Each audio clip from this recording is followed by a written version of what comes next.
अस्सलाम वालेकुम। मैं मोज़म अली, इंस्ट्रक्टर मशीना, government apprentice training centre Feroza से आपसे मुखातब हूँ।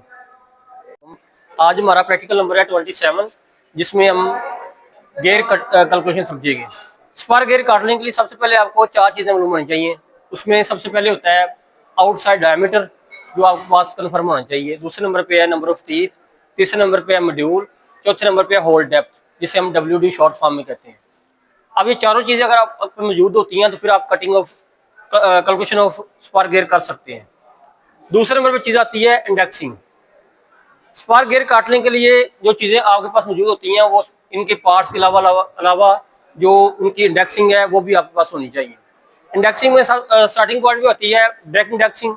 डायरेक्ट इंडेक्सिंग क्या होता है कि जो इंडेक्सिंग हेड होता है उसके जो थ्री जार्ज चक होता है उसके पीछे प्लेट लगी होती है, उसे कहते हैं डायरेक्ट इंडेक्सिंग। उसके बाद आती है सिंपल इंडेक्सिंग, उसके बाद आती है डिफरेंशियल। अब हमें जो हमने टीथ काटने होते हैं उनके मुताबिक इंडेक्सिंग करनी होती है। ये फार्मूला है सिंपल इंडेक्सिंग का 40/n। अब 40 क्या है? 40 मुकम्मल राउंड है इसके इंडेक्सिंग हेड के। इंडेक्सिंग हेड में एक क्रैंक गियर होता है और एक वर्म होता है, वर्म एंड वर्म गियर। और वर्म गियर के नाम का आती है 40, इसलिए अगर वर्म के 40 चक्कर होंगे तो इसका वर्म गियर का एक चक्कर मुकम्मल होता है। हम मुकम्मल वर्म के 40 चक्कर करेंगे तो वर्म गियर का एक चक्कर कंप्लीट होता है, इसलिए फार्मूला होता है 40/n। अब n क्या है? n वो है कि number of teeth to be cut, जो आपने दंदाने काटने हैं ना वो आपने n में जाहिर करने हैं। अब 40 आपने इस तरह फार्मूला लिख देना है। अब 40 है फार्मूले में, n है number of teeth. Number of teeth हमारे पास टोटल मौजूद है 46। अब 46 है ये। अब सबसे पहले आपने ये देखना है कि आपके पास कैलकुलेशन मौजूद होनी चाहिए, जो प्लेट्स आपके पास मौजूद है उनके मुताबिक आपने कैलकुलेशन कर लेनी है। हमारे पास 46 की अगर प्लेट नहीं मौजूद तो आपने क्या करना है, जस्ट इसको थोड़ा सा शॉर्ट कर लेना है। शॉर्ट इस तरह करना है कि आपने कोई भी ऐसा आदत लेना है जिससे आपने दोनों को डिवाइड कर लेना है। मिसाल के तौर पर हम करते हैं 2 से डिवाइड। अगर 2 से डिवाइड करते हैं तो ये आएगा 20, ये आएगा 23। अब हमारे पास आ गया 20/23। अब ये फिगर हमारे पास आ गई। अब ये बात याद रखना, ये सबसे अहम जो चीज़ होती है वो होती है सिलेक्शन ऑफ प्लेट। अब सिलेक्शन ऑफ प्लेट कैसे करते हैं? जो नीचे वाला हिस्सा होता है ये होता है प्लेट, इसे कहते हैं इंडेक्सिंग प्लेट।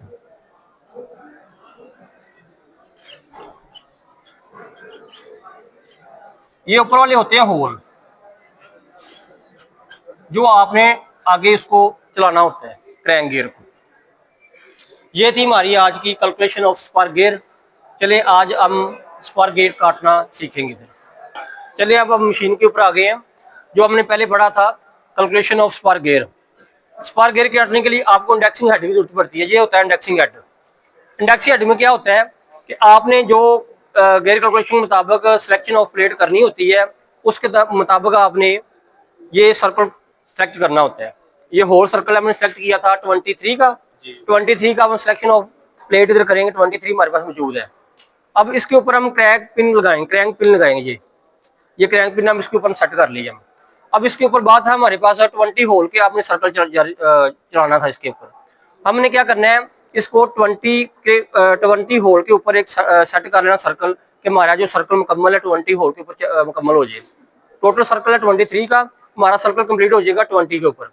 हर सर्कल 20 के ऊपर कंप्लीट होगा, नया सर्कल जरूर लाइन हर दफा चेंज हो जाएगी। नया सर्कल नई लाइन से स्टार्ट होगा। ये हमारे पास है, हमने लगाया 2 मॉड्यूल का कटर और ये ब्लैंक गियर हमने सेट किया है प्रैक्टिस के लिए, वुडन का, लकड़ी का तैयार किया है। और हम इसको काटने की तैयारी शुरू करते हैं। गियर काटने से पहले सबसे पहले जो चीज़ होती है वो होती है कटर का और गियर का सेंटर। आपने कटर और गियर का सेंटर लाजमी चेक करना है, अदरवाइज नंबर जो तीर होते हैं वो टेढ़े बन जाते हैं या तिरछे हो जाते हैं, उनके एंगल मुकम्मल सेट नहीं आता। आपने क्या करना है कि जो इसका सेंटर है कटर का और गियर का सेंटर, ये कंप्लीट कर लेना है। आप 2 तरीके होते हैं, यहाँ तो आप लेथ के ऊपर इसके ऊपर निशान लगा लें सेंटर में। दूसरे नंबर पे आपने जो मैंडल बांधा होता है उसके सेंटर में निशान लगा होता है, उसके मुताबिक कटर सेट कर सकते हैं। अब हम कटर सेट करेंगे सेंटर में, इसको इधर लेके आए। कटर को सेंटर करने के लिए सबसे शॉर्ट फॉर्म ये होती है कि आपने जो मैंडल का सेंटर पॉइंट होता है ना, इसके ऊपर इसका कटिंग जो कटिंग टीथ है, कटिंग एज कह लें इसका मॉड्यूल कटर का, वो सेट करना होता है सीधा बिल्कुल। जब ये सेट हो जाए तो आपका गियर के सेंटर मुकम्मल हो जाता है। ये होता है सबसे शॉर्ट फार्मूला और मैनुअल तरीका गियर कटर को सेंटर करने के लिए गियर में। अब हम इसकी होल डेप्थ की सेटिंग करेंगे होल डेप्थ लगाने के लिए। अब आ जाए कट की गिराई निकालने का तरीका। जो कट की गिराई लगानी है ना हमने, वो है वर्टिकल एलिवेटिंग स्क्रू की मदद से, वर्टिकल स्लाइड से। अब हम इसके जो आम यूनिवर्सल मिलिंग मशीनें होती है ना, उनका एक मुकम्मल सर्कल होता है 2 मिलीमीटर का, वर्टिकल स्लाइड का मुकम्मल चक्कर होता है 2 मिलीमीटर का।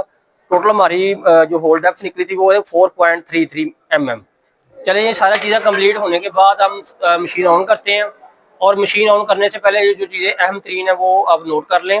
वो ये होती हैं कि आपकी पर्सनल सेफ्टी सबसे अहम चीज़ होती है। आपने अपनी पर्सनल सेफ्टी का ख्याल रखना है, उसके बाद मशीन का ख्याल रखना है, उसके बाद अपने जॉब का ख्याल रखना है। अगर आप सेफ्टी प्रिकॉशन के ऊपर अमल दरामद करेंगे तो जो नागहानी सूरत हाल होती है या हादसा होते हैं उनसे बचा जा सकता है। चलिए हम स्टार्ट करते हैं मशीन अब, और गेयर काटना स्टार्ट होते करते हैं।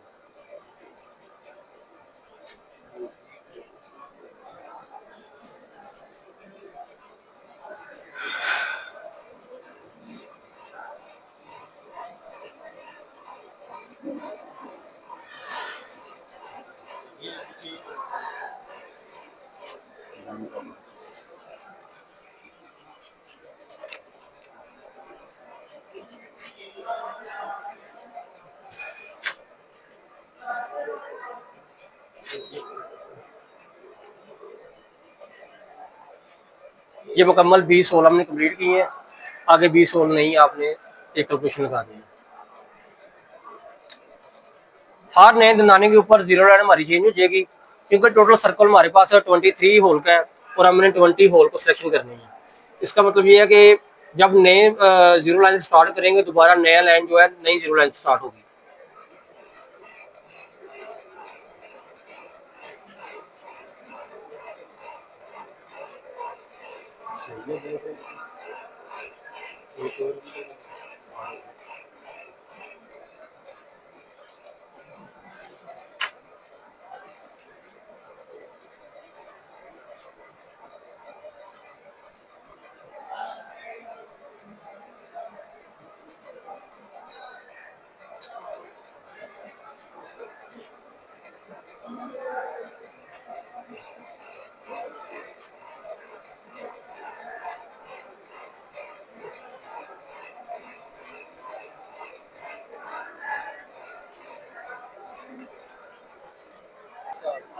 चलिए इसी तरह हम रोटेट करते जाएंगे तो हमारा गेयर मुकम्मल हो जाएगा।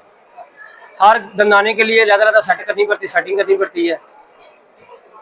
चले हमारा स्पर गेयर काट के मुकम्मल तैयार हो गया है।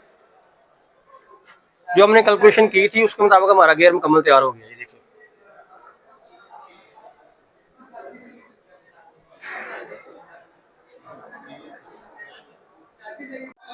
अगर हमारी वीडियो अच्छी लगी हो तो लाइक और सब्सक्राइब और शेयर करें। शुक्रिया।